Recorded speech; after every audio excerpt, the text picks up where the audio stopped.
Who forged the blade that outlives empires? So begins the Forbidden Chronicle, spoken first by a dying oracle of Terra, long before the age of darkness drowned the stars.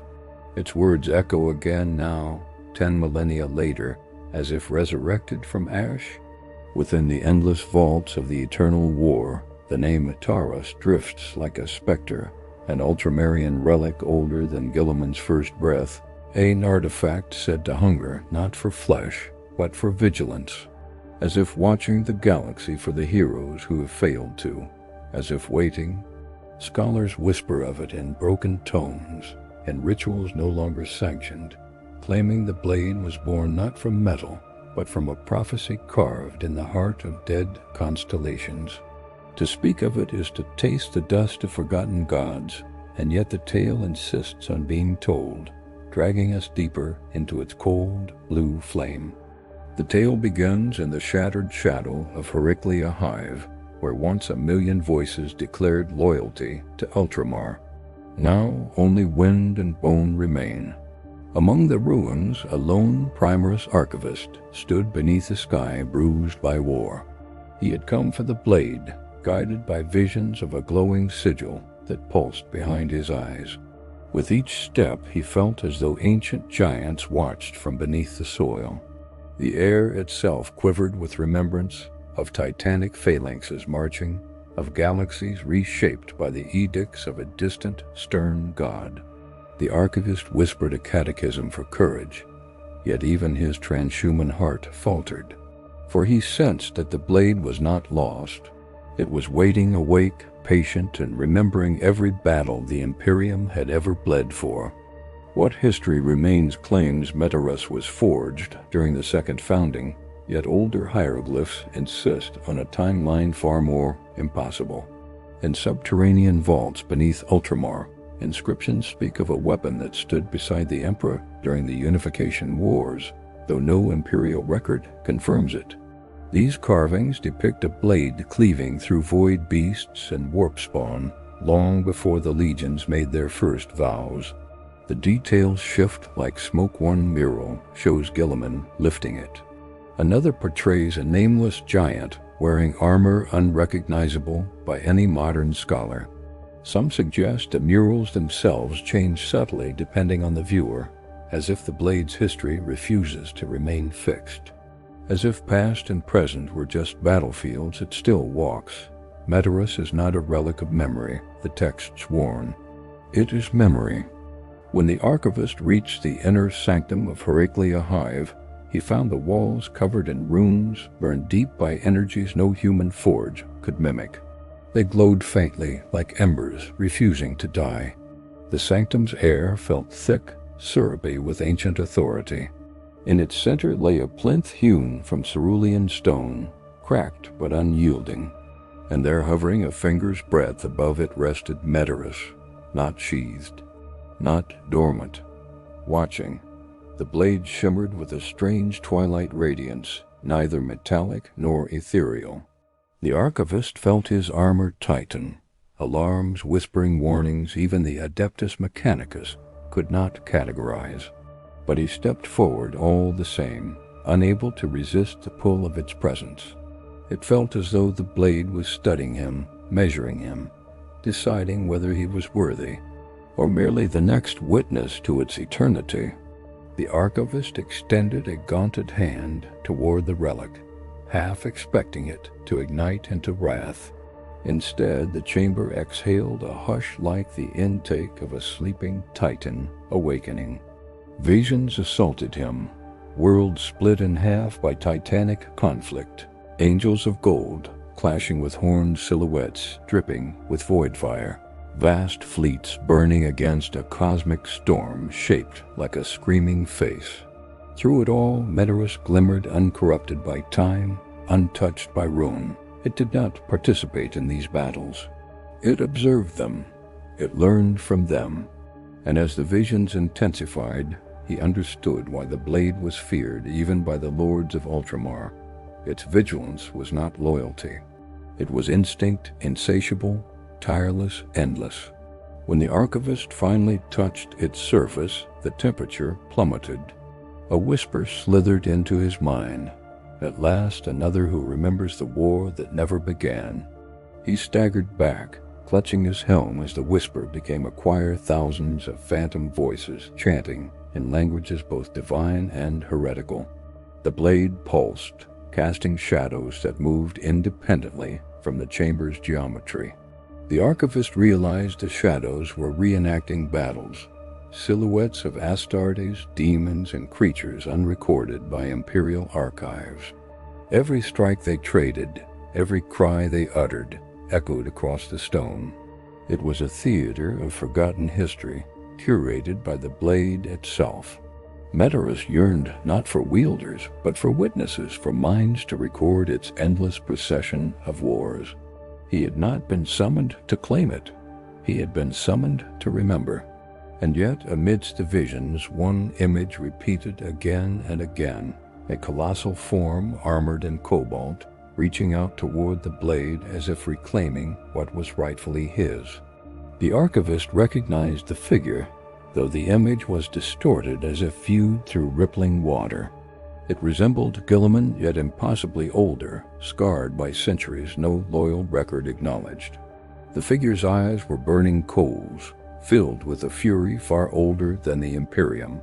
The visions refused to clarify whether this was prophecy or memory. As the chamber quaked, the archivist sensed something colossal stirring in the warp, like a massive predator turning its head toward the source of the disturbance. Metaurus flared brighter, crackling with blue flame, as though answering that gaze. The archivist dropped to his knees, choking on the sudden pressure in his skull. If Guilliman had ever wielded this blade, then even the Primarch had not fully understood its purpose. Perhaps no one had. Perhaps no one ever would. Outside the sanctum, the sky cracked open as thunderous warp anomalies swirled. Pale demonic silhouettes drifted across the broken horizon, whispering in hunger. Something about the awakening of Metaurus had drawn them like carrion beasts sensing a titan's heartbeat. The archivist stood, gripping the blade now lodged in his gauntlet, though he had no memory of raising it. It hummed with a tone that felt like a funeral dirge. The demons approached cautiously, as if aware that something older than their own nightmares now stirred. Metaurus emitted a luminous pulse. The shadows around the archivist shifted, curling into protective arcs. He realized the blade was not defending him, it was defending itself, using him as a temporary anchor. He lifted it as the demons charged, and the air tore apart in a howl of white fire. When the fire faded and silence returned, the demons were gone, reduced to drifting ash. The archivist felt hollow, as though a portion of his soul had been used as fuel. The blade dimmed, returning to its quiet vigilance. Yet he sensed it pulsing with a deeper resonance, as if communicating with distant battlefields across the galaxy. Perhaps it had done so for thousands of years, guiding wars unseen. Perhaps it had nudged fate into place, shaping history without ever touching it. The thought chilled him. He had assumed Metaurus was an artifact of Ultramar. Now he was no longer certain it belonged to the Imperium at all, or to reality. As he stepped from the sanctum, he felt phantom footsteps following him, echoes of ancient warriors whose stories the blade still carried. He contacted the fleet, but the Vox channel screamed with static. The stars themselves flickered wrong, constellations shifting like dying embers. He could feel the blade's presence bleeding into the world, warping perception, stirring old wounds in the fabric of time. A tremor of dread gnawed at him. Had awakening Metaurus unleashed something bound by its slumber? The archivist attempted to sheathe the blade, but no scabbard tolerated its existence. It remained suspended at his side, glowing faintly, watching the galaxy with him. He whispered another catechism, but faith felt small, fragile. The blade did not acknowledge his devotion. It acknowledged only war. As he reached the extraction zone, he noticed a tear in the earth, like a wound mirroring the same scar he had seen flicker across the warp sky. When extraction arrived, the fleet captain stared wide-eyed as the archivist boarded, the blade casting a soft cerulean glow over the bay. Servitors stuttered. Auspex readings looped into infinite regress. The ship's chapel icons flickered between imperial and unknown sigils. The captain demanded an explanation, yet words failed. For how could he describe a blade that remembered wars older than time? As the doors sealed, the archivist felt the ship tremble, not from motion, but from fear. Metaurus vibrated like a tuning fork sensing distant calamity. He felt it calling to something colossal, ancient, and approaching with each heartbeat. The captain gave the order for immediate warp translation. The Geller field groaned like a tortured beast as reality thinned, and Metaurus smiled, not visibly, but in its pulse, in its hunger. What happened next was never recorded. The ship translated, but no signal ever returned. Only a lone distress beacon drifted into Ultramar months later, carrying static and a single whispered message. He is coming for the blade that never sleeps. No one knows who he is. No one knows what Metaurus truly awakened. And yet, deep within Macragge's vaults, the sigils around the blade's mural had begun to shift again, reshaping into new forms, new warnings, new wars not yet fought. Some say the Primarch has dreamt of it. Others say the Emperor himself turned his gaze briefly toward Ultramar before falling silent once more. But in the dead of night, within the fortress vaults, an unseen crack spreads through the mural, tiny, deliberate, alive, and listening. The crack in the mural widened with a sound like a distant bone splitting.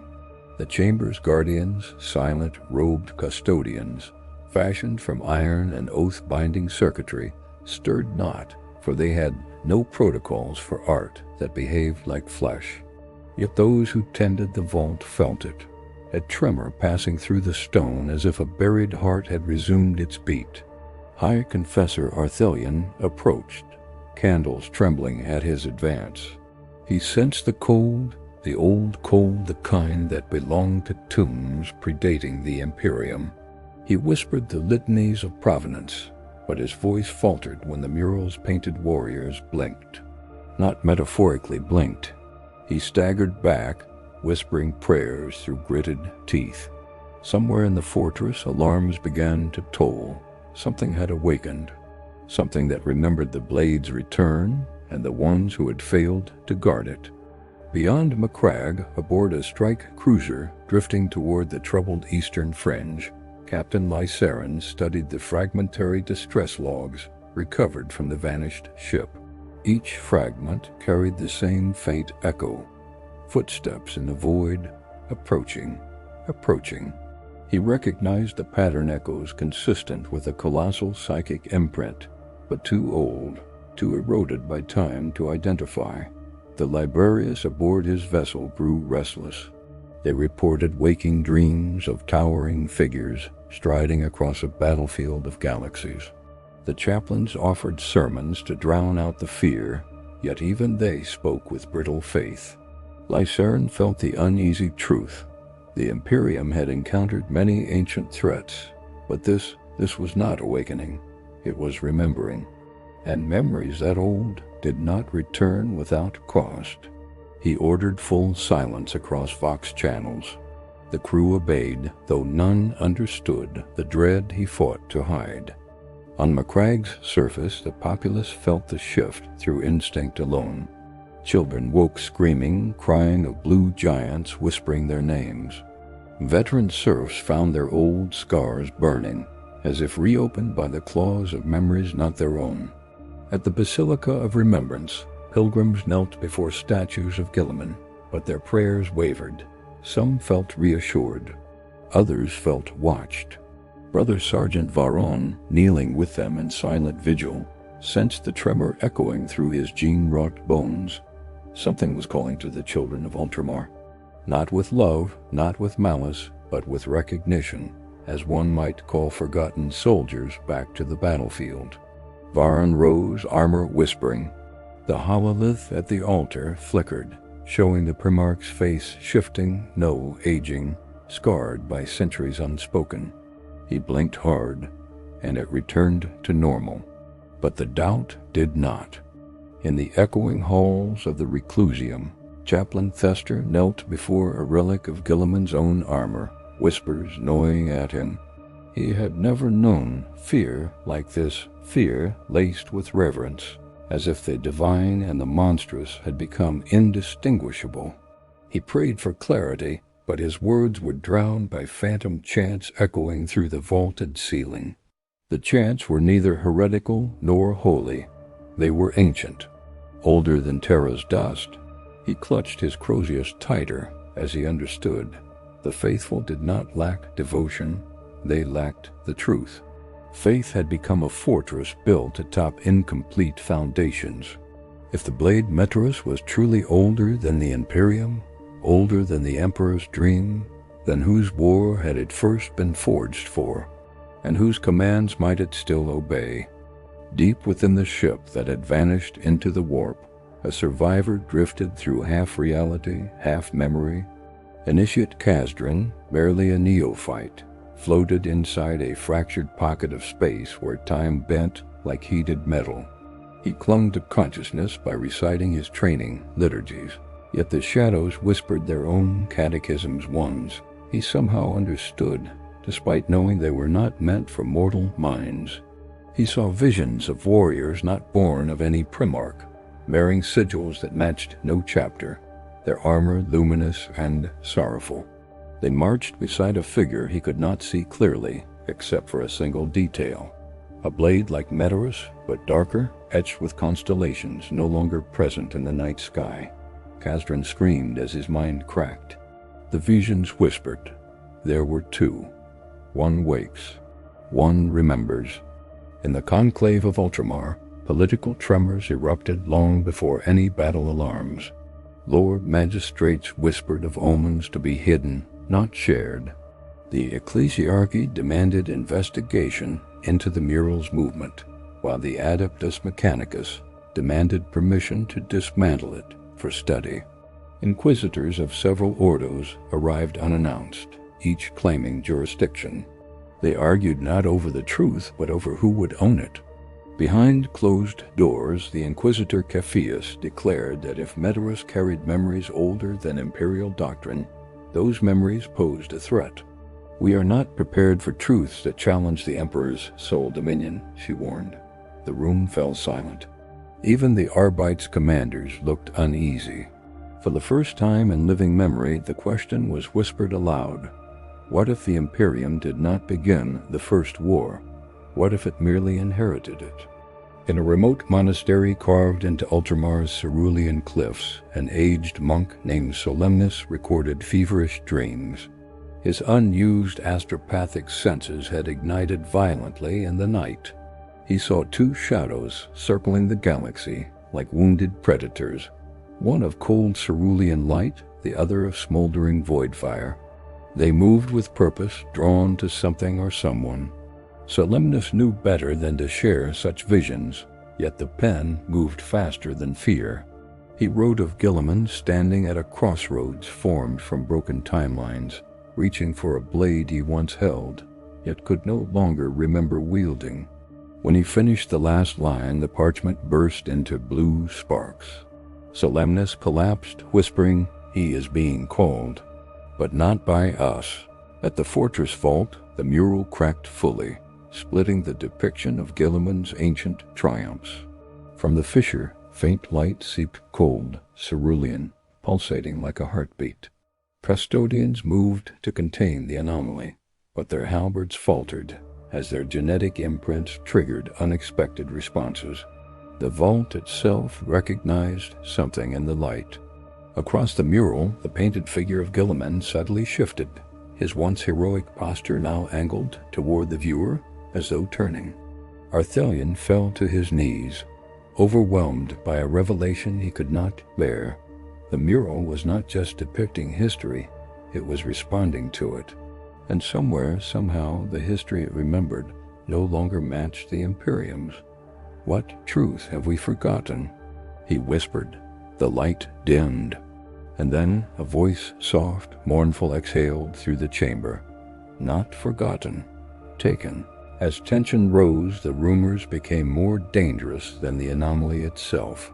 Whispers spread through Ultramar of an old Guilliman, a scarred shade of the Primarch returning to claim what was denied to him. Others whispered of a second blade Metaurus' twin hidden, perhaps fallen into the hands of an enemy who had waited millennia to reclaim unfinished war. And still others spoke of betrayal, that someone within Ultramar had known of the blade's true age all along. Brother Sergeant Varon overheard fragments of these rumors and felt the rot of doubt spreading through the ranks. His faith wavered when he realized that the rumors held one detail in common. Guilliman is not who we remember him to be, or he is not the only one who bears his face. Captain Lysaren's cruiser finally reached the coordinates of the warp disturbance reported weeks earlier. There he found not wreckage, but a trail of cerulean embers drifting across the void like breadcrumbs. He followed them cautiously, resisting the urge to pray. His bridge crew stared in silent dread as the embers rearranged themselves into sigils ancient, indecipherable, but unmistakably deliberate. The librarian aboard trembled. They are not warnings, he murmured. They are instructions. A path, a remembrance. Lysaren ordered a full stop. Yet the ship drifted forward, compelled by a force neither mechanical nor warp-born. Every sensor went dark except a single Auspex screen showing the silhouette of a titanic armored figure standing among the stars waiting. The figure raised an arm, pointing directly at Lysaren's vessel. Then the signal cut. Back on Macragge, the mural exploded, not in fire, but in silence. The light vanished, replaced by the hollow echo of something departing rather than entering. Custodians scanned the vault, searching for the source, but found only dust that settled into the shape of a footprint far too large for any living Primarch. Arthelian shuddered, touching the edge of the footprint. It was warm, fresh, yet no alarms had triggered. No matter had passed through the doors. Something had stepped out of the mural, something that should not exist. The High Confessor backed away in shaking terror as he understood. The Blade's memories were not just stories. They were soldiers, and one had returned. As the alarms finally screamed across Macragge, a single forbidden truth flickered into existence aboard every screen and hollow terminal before being purged by emergency protocols. A distorted visage of Guilliman's faceholder, worn, profoundly sorrowful, speaking only 5 words. He took my memory first. The echo of Guilliman's stolen memory lingered across Ultramar like a bruise in the air, bleeding into the hearts of all who heard it. High Confessor Arthelian retreated alone into the chapel of silent stars, trembling beneath icons of divinity that no longer felt divine. He pressed a trembling hand to his breastplate, whispering a confession he had never dared admit, that faith had always been a refuge, never a certainty. Now even that refuge cracked. He saw the mural's footprint each time he closed his eyes, a titan walking free from the past, leaving behind only doubt. Arthelian begged the Emperor for clarity, but the cathedral lanterns flickered violently, casting monstrous distortions across holy walls. No voice answered him, only the sense of something vast and wounded stirring in the warp, as though memory itself had begun to bleed. Across the void, Captain Lysaren drifted in a fog of psychic ash, his ship slowly rotating above a dead star whose dying light painted the hull in sickly hues. He stood at the viewing dais, unable to shake the image of the colossal armored silhouette pointing toward him. He felt chosen, but not by anything holy. The librarian emerged beside him, face pale, eyes sunken from sleepless nights. "Captain," he whispered. "I have remembered a memory that is not mine." Lysarin felt his throat tighten. The librarian described standing on a battlefield older than Terra, watching two figures duel with twin blades.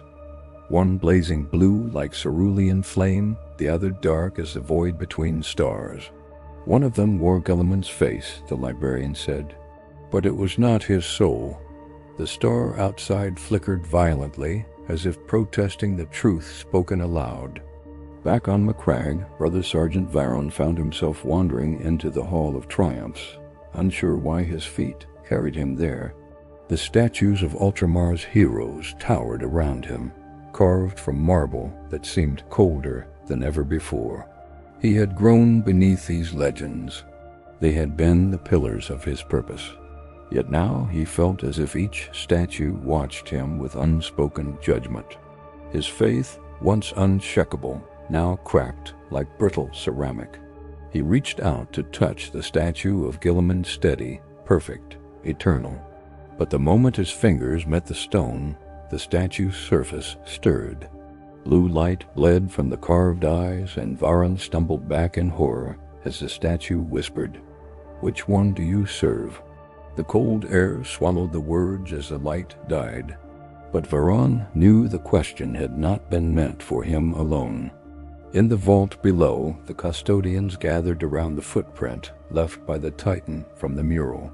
Measured, analyzed, and cross-referenced, its biometrics defied every known record.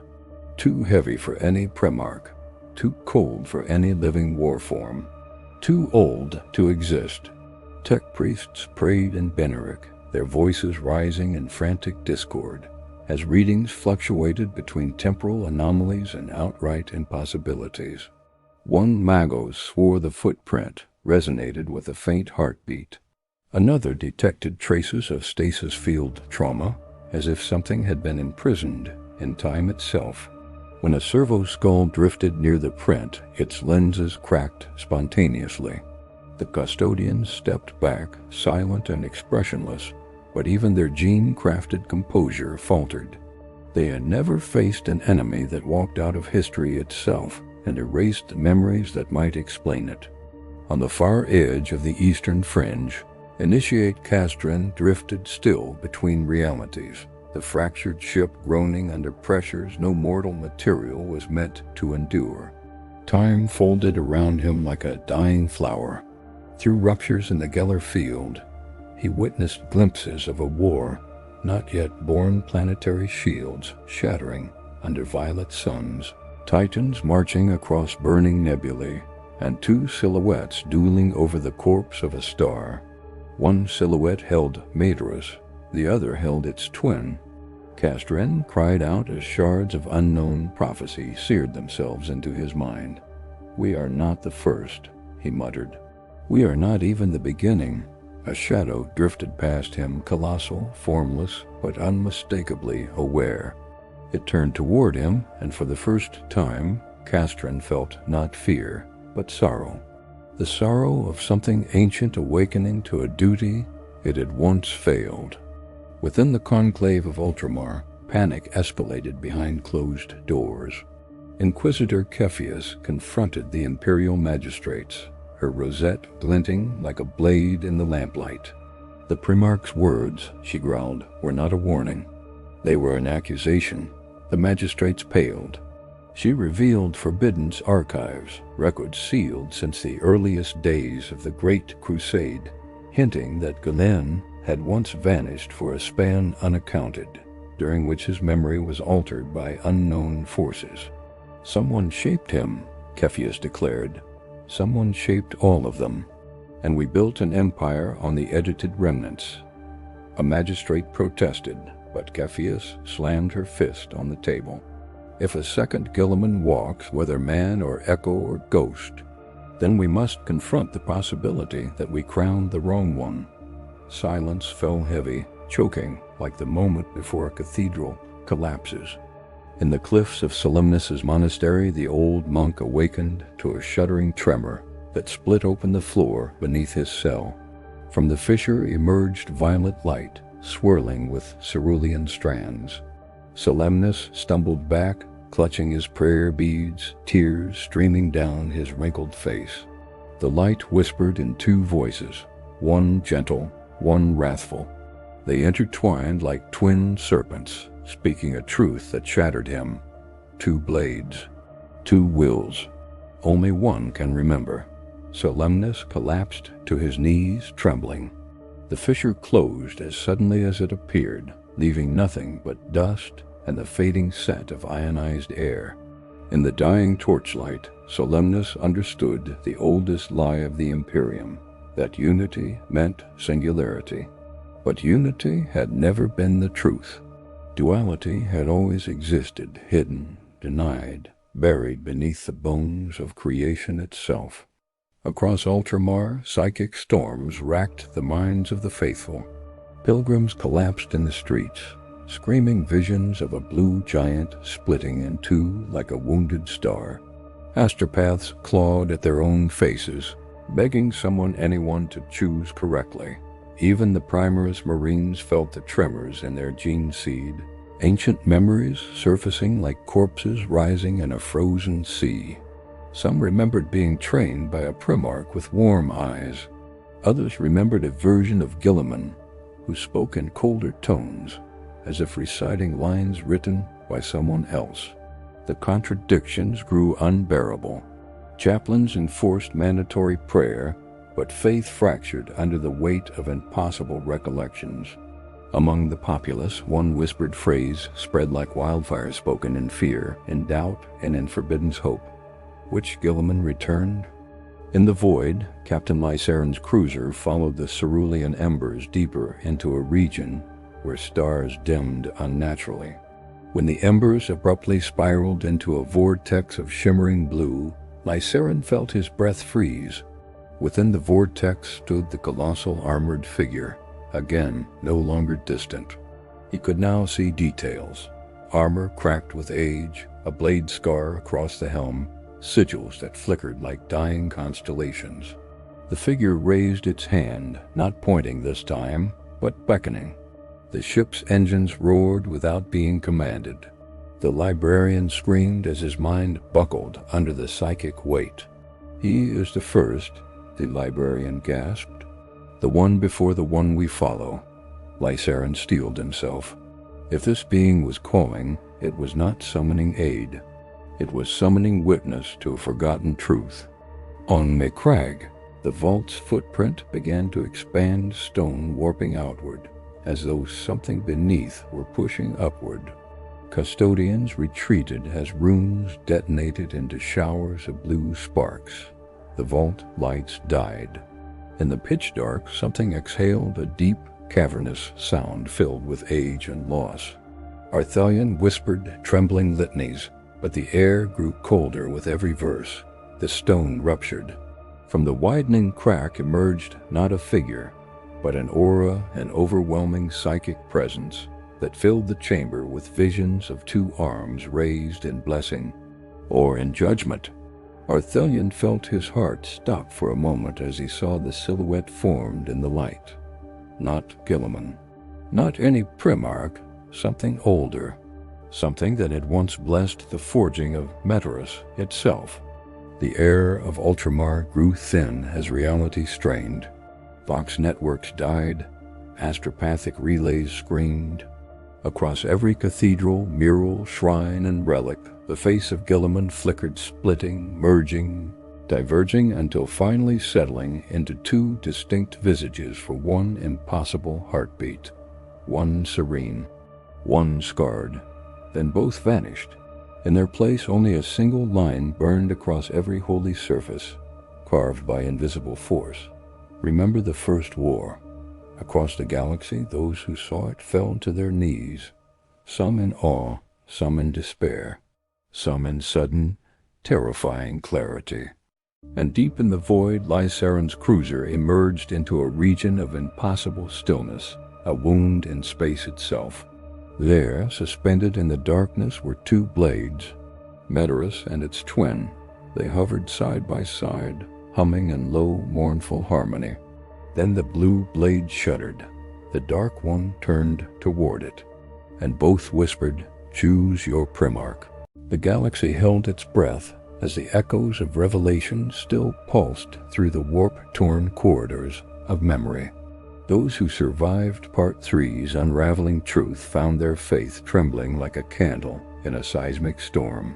A chaplain once unshakable walked alone across a battlefield drenched in cooling blood, his Crozius dragging behind him, leaving a thin line through ash. He whispered names of the fallen, not as prayers but as penance. Every syllable tasted like rust and regret. Above him, clouds churned with distant fire, the aftermath of void warships exchanging judgment. And yet, beneath all this ruin, something new stirred in his thoughts, a question shaped like a blade. If everything they had sworn to die for was built upon fractures, falsehoods, and forgotten sins, then what remained worthy of devotion? The silence didn't answer. The silence only pressed harder, as though waiting for him to break. A war host advanced through shattered ruins, their ceramite armor scorched, sigils half-melted, purity seals fluttering like torn memories. An apothecary knelt beside a dying brother, not to save him. There was nothing left to save, but to listen. The fallen warrior's confession sputtered through blood and static, revealing horrors glimpsed through a sliver in reality. The apothecary tasted fear for the first time in centuries, a cold spike twisting behind his heart. He wanted to deny it, to banish it with doctrine, but the galaxy had shifted, lies no longer held. As the dying warrior's breath faded, the apothecary felt the weight of every unspoken truth pressing into his palms. He realized devotion had not shielded them, devotion had delivered them. And in the warp-lit distance, something vast and patient watched, as though savoring the moment its prey recognized the trap had never needed bait. A storm of dust consumed the remains of a once holy basilica, where pilgrims had screamed their hopes into the void centuries ago. Now, only a lone sister walked among collapsed vaults, relics jutting through rubble like broken ribs. She carried a lantern of cracked, stained glass, its light flickering weakly, as if terrified of the dark it fought. Her memories crowded her steps vows sworn in youth, comrades burned alive at her side, miracles that had always seemed slightly out of reach. At the altar's ruins, she knelt, not to pray, but to ask the void a single question. Had their agony ever mattered? The shadows answered with movement, not words. A psychic tremor rippled through the air, rattling stone and bone alike. She rose slowly, lantern trembling. The void, it seemed, had been listening all along, and now it whispered back not in comfort, but in recognition. A shattered moon hung over a dead world like a cracked, bleeding eye. In orbit, a company of Astartes drifted in their damaged strike cruiser, the decks eerily quiet. The captain stood before the viewing bay, helm under his arm, letting the fractured moonlight stain the scars on his face. Each scar carried a memory, victories that felt hollow now, losses that devoured him if he stared too long. His brothers awaited orders, but he hesitated, feeling the gravity of decisions made in Part 3 dragging him deeper. If he gave the command to descend, they would die for a truth no longer certain. If he turned away, they became cowards in their own legend. The moon oscillated in its broken orbit, shedding dust into space. The captain exhaled, the breath of a man about to destroy everything he once defined himself by. Fate waited in the silence, sharpening itself. A desert of glass stretched to the horizon on a world burned too many times to remember its name. Here, beneath the sky the color of bruised iron, an inquisitor carved a sigil into the ground with her blade. Her retinue watched uneasily. She had not spoken in hours. She felt the residue of warp corruption beneath the glass, pulsing faintly like a buried heartbeat. The revelations from Part 3 knifed through her thoughts. Forbidden chronologies, rewritten histories, orchestrated collapses. Every truth she had weaponized now pointed back at her. She hated the way doubt tasted sour, metallic, treacherous. But worse was the new presence she felt just beyond perception, as if the galaxy's secrets were finally tired of waiting in darkness. When the glass cracked under her boots, splitting outward in a perfect circle, she knew something beneath had awakened in answer to her fear. A small ship drifted through a nebula seething with radiation storms, its hull pitted and flickering. Inside, a navigator traced spiral patterns in the air, her third eye wrapped in blood-stained cloth. She felt the warp pushing against her mind, pressing images of futures she could not survive long enough to witness. The past weighed heavier than the future. Ancestors who had charted safe paths through madness, houses that had fallen into genetic ruin, unspoken bargains with powers no mortal should acknowledge. As the nebula writhed outside, she sensed a shift, a pathway closing, another ripping open like a wound. Everything the Imperium had believed was linear, ordained, inevitable, she now saw as a distorted loop, devouring itself with every century. Her breath faltered. Something in the warp had turned its attention toward her vessel, not with hunger, with recognition, as if she too carried a truth born from ancient deception. On a forsaken mining world, guardsmen huddled in trenches carved from permafrost. The air stank of chemicals and despair. One soldier, young, sleepless, hands trembling despite the cold, wrote a letter to someone who no longer lived. He wrote anyway because he needed to believe words still meant something. Mortar fire occasionally lit the horizon, each blast a reminder that survival was only a delay of inevitability. In the distance, the sky shimmered unnaturally, as though something massive brushed against the planet's atmosphere. The soldier paused mid-sentence, sensing that the war around him had shifted, not in strategy, but in meaning. He whispered a prayer he no longer fully remembered, hoping some fragment might reach whatever god still listened. The sky rippled again. This time it felt like an answer, a terrible, intimate answer that left him colder than the ice around him. The Mechanicus expedition crawled through the skeletal remains of a pre-imperial megastructure, its corridors vast enough to swallow titans. Tech priests whispered Benharic hymns to steady themselves as their Auspex readings spiraled into impossible values. Deep within the structure, they discovered machinery older than documented history machines that hummed with dormant intention. One Magos reached out, unable to help himself. When his mechadendrite touched the surface, vision slammed into him with devastating clarity. Timelines diverging like fractures in glass, empires rising and falling in loops, laws of physics thinning like tired fabric.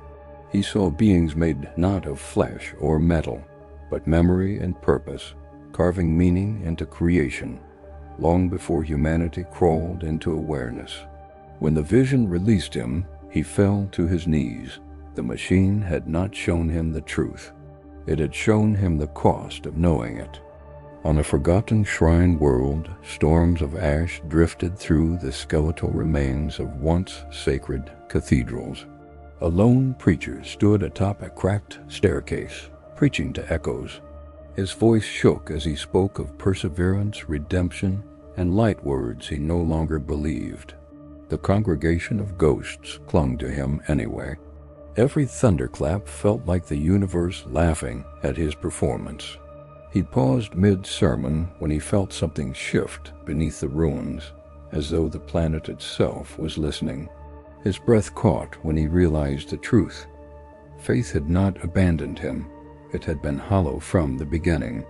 Something else had filled the void where belief once lived, something old, patient, and thirsty for acknowledgement. His sermon faltered. The wind carried the last of his words into the dark. If you are listening, then you always were. In the warp's bleeding corridors, a sorcerer drifted between psychic tides, his armor corroded, his soul frayed thin. He sought answers no mortal, no demon, no god should crave. Fragments of Part 3's revelation circled him like vultures, gnawing at his essence. Each spell he wove tore reality a little wider, until he glimpsed something beyond the immaterium and absence with shape, a presence with no name. It was neither God nor demon, neither creation nor void. It was the observer, the one that watched eras rot, the one that fed on meaning itself. As its attention brushed him, the sorcerer screamed silently. His mind twisted into spirals that no longer resembled human thought. And yet, in that final, unbearable clarity, he understood. Every calamity, every prophecy, every cycle of ruin was merely the shadow cast by this unseen architect. A commander of the Astra Militarum stood upon the ramparts of a fortress city surrounded by the burning plains of a long-lost frontier world. Reports of uprisings, heresies, cosmic anomalies, each more impossible than the last piled at his feet. He stared at them as if they were accusations carved in parchment. He had spent decades believing duty could anchor him, that orders were the only constant. But as the skies flickered with unnatural auroras, he realized even duty was no longer certain. The galaxy was reshaping around truths revealed too late.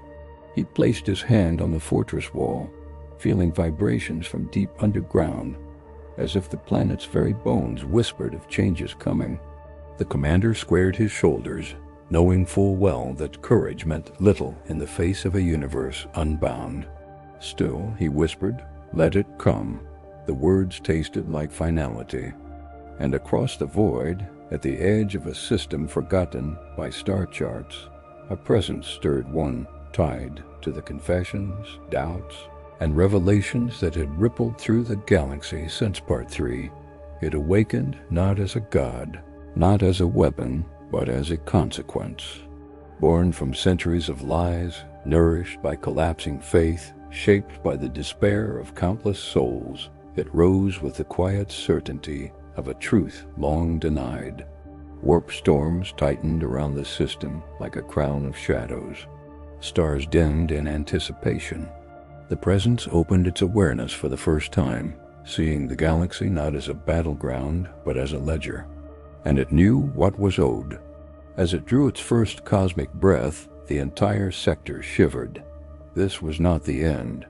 This was the arrival of something that would redefine every oath, every prophecy, every soul touched by the Imperium's legacy. The presence born at the edge of the forgotten system unfurled itself through the warp like a wound opening. Across the burning sky of a loyalist stronghold, the chaplain felt it before any astropath could speak, a pressure behind his heart, a weight older than the first sermon he ever gave. He stood upon the battlements among brothers and broken banners, his crozius trembling in his grip. The air crackled, then fractured. A rift tore open above, bleeding light that was not light, sound that was not sound. The chaplain screamed a prayer, not of faith but of defiance, as the presence descended in a chorus of shuddering echoes. His words broke mid-syllable, not by doubt, by recognition. Something in that cosmic arrival knew his name, his failures, his hidden moments of fear, and yet it did not strike. It simply watched, waiting for him to choose what he would be in the final breath of truth. The apothecary sprinted through collapsing ruins as warriors clashed in eruptions of steel, plasma, and unhinged psychic force.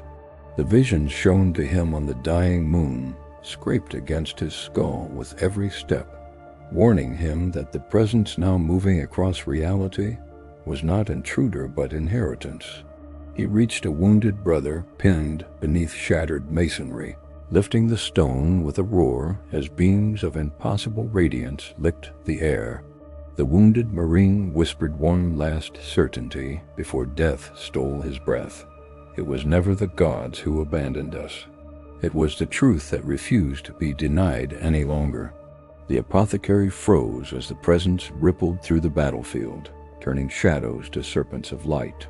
For a heartbeat, he saw all their futures, every death, every victory, every betrayal folded into a single image. and in that image the galaxy was kneeling. The sister advanced through a cathedral swallowed by fire and warp light, her lantern blazing brighter than it had since she first lit it in youth. Around her, the presence manifested as a towering silhouette formed of memory, ruin, and unspoken revelations. It reached for her, not to strike, but to invite. She lifted her lantern toward it.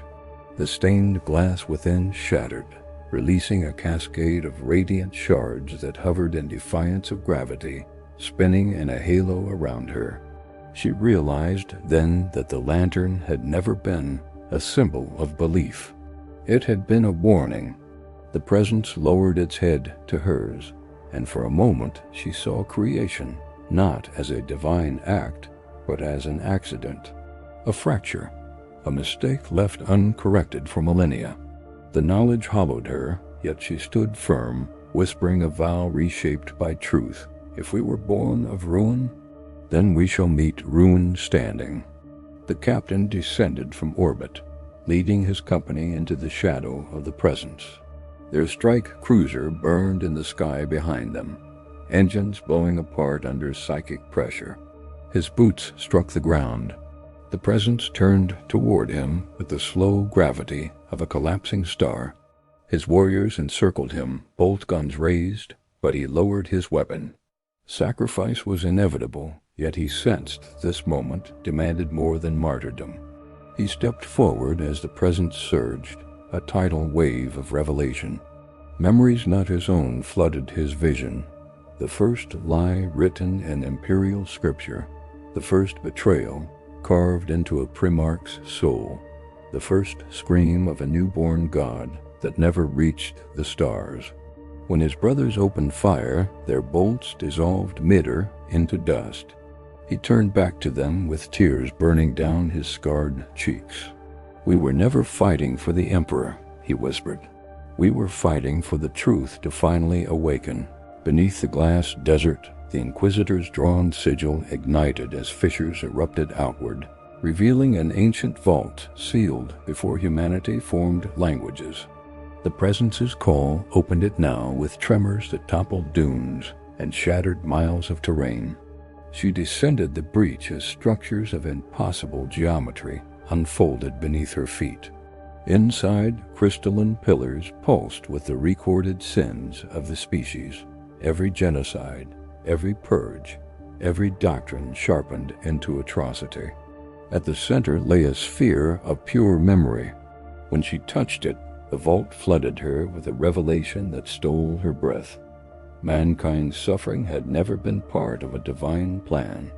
It had been the unintended side effect of a cosmic flaw. When she staggered back to the surface, the presence awaited her, and she realized with crushing despair that it had awakened not to punish, but to correct the mistake.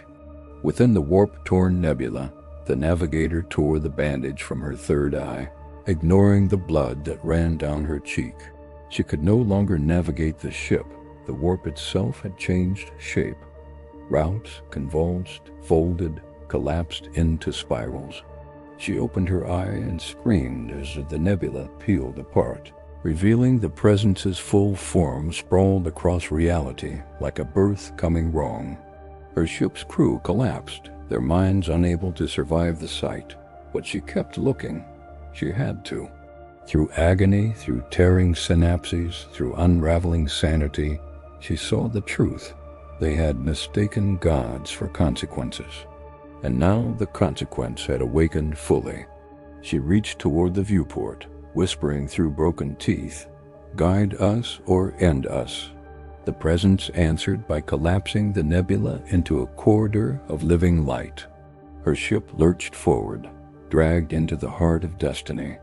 The young guardsman clutched his unfinished letter as the sky ripped apart in a violent shimmer. Trenches turned to molten rivers as the Presence's shadow fell across the battlefield. Artillery shells burst in mid-air, frozen by psychic gravity. The guardsman stood amid chaos, his breath sharp and jagged. Around him, soldiers screamed, prayed, or fled. He did none of these. He simply stepped forward.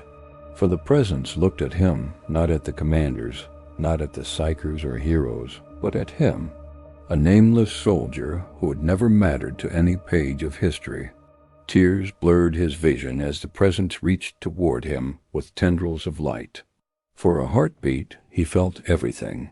The cost of every war he had survived, the weight of every forgotten death, the truth that the galaxy had never cared for him. And yet the presence offered him something no one ever had acknowledgement. The Mechanicus expedition reached the heart of the megastructure as it came alive with resonance. Machines older than the warp itself rose like titans of thought and metal. Lightning arced between pillars. Ancient engines roared to life after millennia of silence. The Magos stepped forward, whispering binary prayers that cracked into static. The presence descended through the structure like a god reclaiming its throne.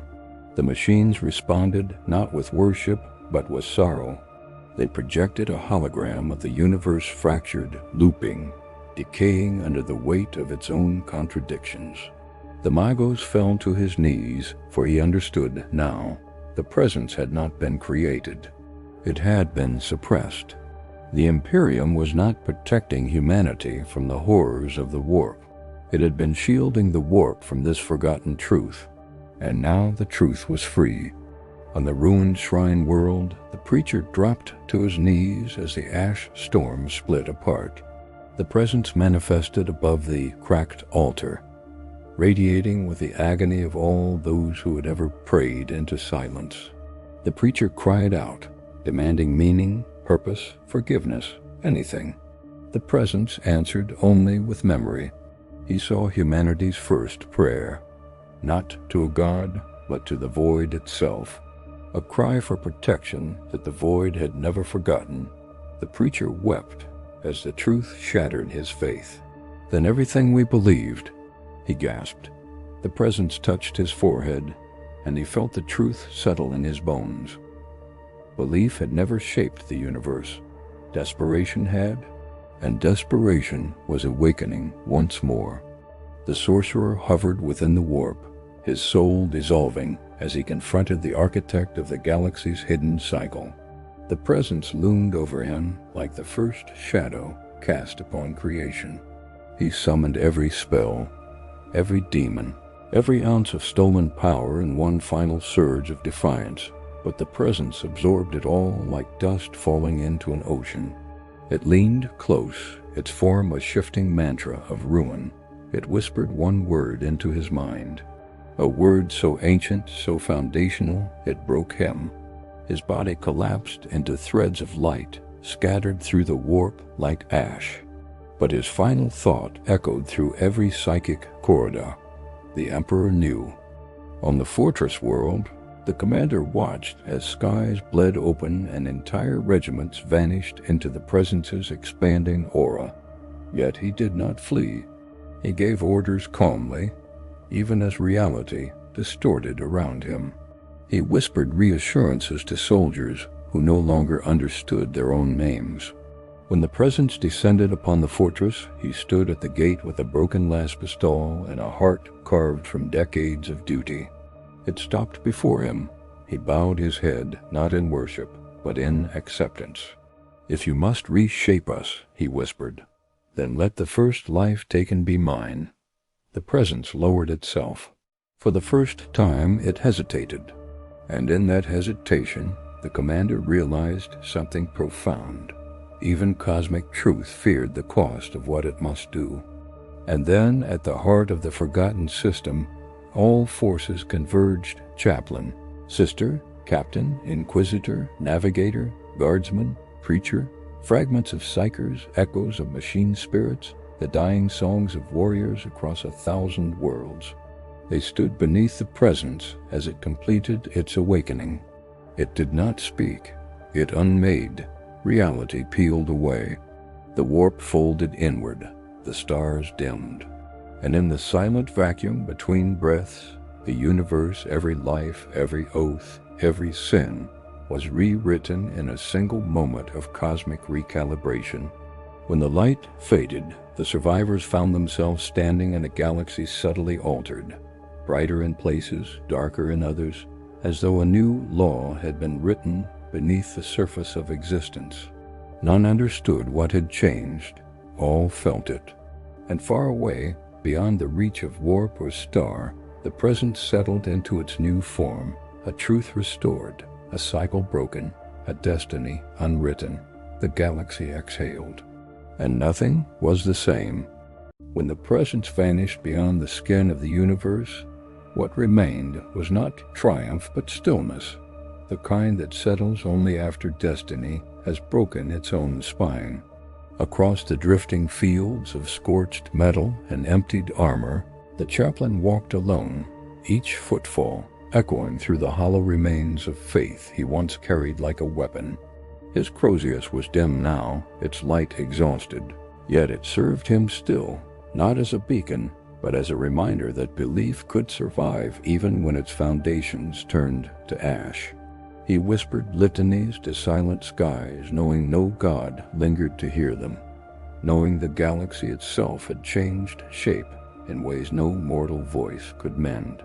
And yet he walked as if movement alone could answer the question he dared not speak.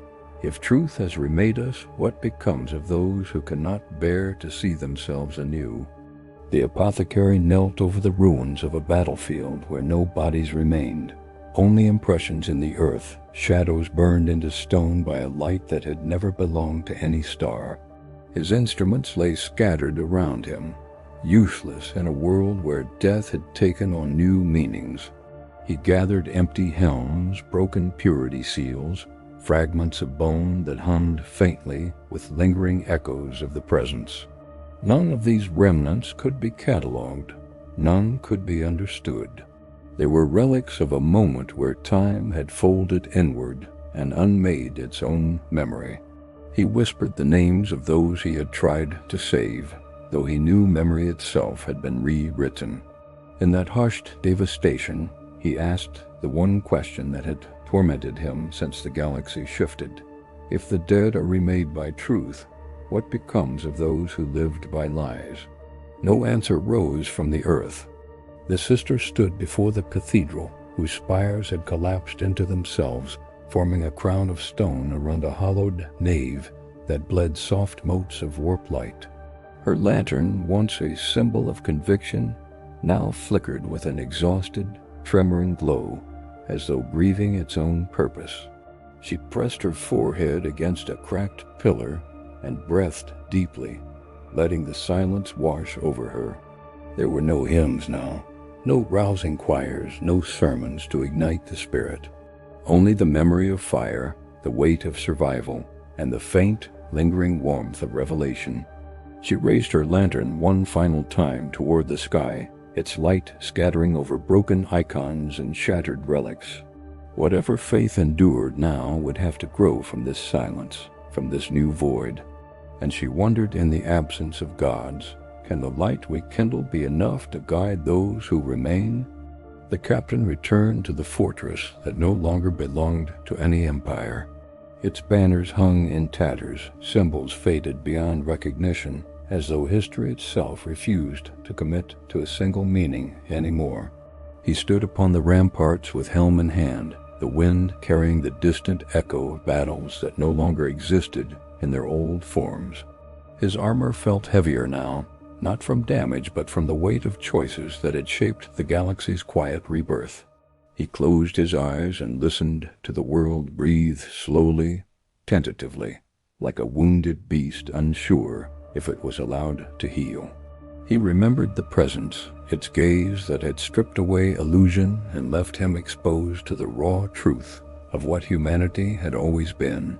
Perhaps now they would rise differently, or perhaps they would fall again, unchanged. His fingers tightened around his helm. Would this new age forgive what the last age could not? The Inquisitor sat beside the entrance of the ancient vault, its mechanisms now silent and inert, as if ashamed of what they had revealed. She recorded her thoughts in a cracked data slate, each word slow, deliberate, uncertain. The truth she had seen within the sphere haunted her more deeply than any heresy she had hunted. She understood now that the Inquisition itself had been forged not to protect mankind from outside threats, but to shield it from the unbearable weight of its own origins. As she wrote, she realized she no longer knew which laws still mattered, which oaths still bound her. The presence had rewritten the rules of existence, and yet she remained a lone custodian of the old order in a galaxy that had outgrown it. She looked up at the sky, dim and shifting, and whispered, "What becomes of judgment when destiny itself is rewritten?" The navigator drifted among the debris fields of shattered starships, her third eye bound once more with a cloth marked by her own trembling hand. The warp had grown quieter since the presence departed, its storms subdued, its spirals easing into slow, resonant tides. She could navigate again, but the pathways she sensed were not the ones she knew. They wound like forgotten memories, like futures refusing to settle. Her crew watched her with reverence, fear, and fragile hope as she plotted their first course in this changed existence. The cosmos felt tender now, raw, like a wound that had not yet decided whether to scar or to bleed anew.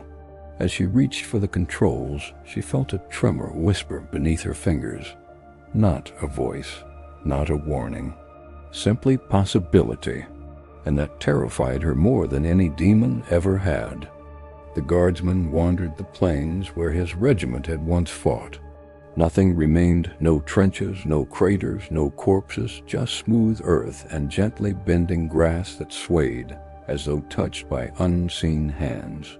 His letter, once clutched in desperation, now rested against his chest like a relic from another lifetime. He rewrote it slowly, though he no longer knew who he was writing to.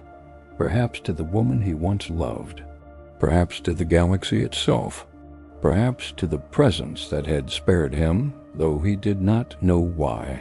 He knelt and planted the letter beneath a stone, praying that someone someday would read it and understand the weight of an ordinary life carried through extraordinary ruin. As the wind brushed past him, he asked softly, "Do the small lives matter more now, or even less?" The silence gave him only its gentleness in reply. The Magos trekked through the megastructure as its lights faded, one by one like the last stars dying at the end of time. Machine spirits no longer whispered. They slumbered in uncertainty, their ancient certainties undone. He traced their dormant conduits with trembling mechadendrites, his logic fractured by the realization that the binary truths he worshipped had always been incomplete shadows. Now he walked through the hollow engines of an age that had never truly been understood. He recorded every flicker, every shifting current, every dying hum. Not to restore the old knowledge, but to memorialize it. For something new must rise from its passing. As he reached the core chamber, he placed his hand upon the silent pillar and whispered a farewell in static tones. For the first time in his long life, he knew what it was to mourn. The preacher wandered his ruined planet, carrying no scripture, but a single piece of broken stained glass. Its edges glimmered faintly with residue from the moment the presence passed, like the last warmth left by a dying fire. He held it up to the sun, changed now, dimmer, yet somehow more honest in its light. He no longer preached of salvation or damnation. He spoke instead of endurance, of standing when belief falls silent. The survivors gathered around him not for doctrine, but for the comfort of hearing someone acknowledge their confusion, their grief, their trembling hope. He offered no promises, only truths, only questions, and the people listened, for in this new age, questions were worth more than answers. The sorcerer's absence left a quiet void in the warp, as though a discordant note had finally resolved into silence.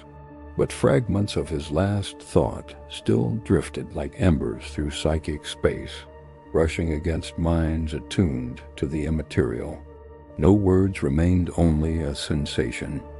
a shiver that carried the echo of the revelation he had witnessed before dissolving. Those who felt it found themselves pausing, gazing at stars with new unease, sensing a truth they could not articulate. Worlds shifted course by a fraction. Prophecies faltered. Demons whispered more softly. And in that far-reaching quiet, the sorcerer's final insight trembled like a dying spark. The Emperor knew. Yet none who felt it could bear to question what that meant. Not now, not so soon after destiny's upheaval. So the spark drifted on, untethered. The commander stood atop the last bastion where he had made his final vow. The fortress had cracked during the presence's passing, but it still stood scarred, leaning, yet proud in its stubborn refusal to fall. He walked its empty corridors, touching walls that hummed with faint shivers of old loyalty. His soldiers had scattered across the new age, each seeking meaning in a galaxy freshly unwritten. He did not call them back. He simply stood watch because someone had to. Not out of duty to the old Imperium, what remained of it was uncertain, but out of devotion to the simple idea that someone must bear witness. As night settled, he whispered, "We endure not for empires, but for each other." The bastion seemed to breathe with him, sharing its quiet strength. And at last, at the edge of the changed galaxy, a lone remembrancer recorded the final testimonies. His quill scratched across parchment, capturing not truth but memory, those fragile threads that survive even when history fractures. He wrote of heroes who questioned their faith, of machines that mourned their gods, of soldiers who found meaning in the quiet afterward. He wrote of a presence that reshaped the cosmos, yet left behind only silence, asking humanity to decide what it would become without divine instruction. As he closed the chronicle, he looked out into the drifting stars, some brighter, some darker, all strangely new, and murmured a final question into the quiet. If survival itself demands transformation, what part of us must we let die? The stars did not answer. They only watched. If you have stood witness to this saga, I ask humbly, like, subscribe, share, and leave your thoughts in the comments, so the chronicle may continue its long, echoing life.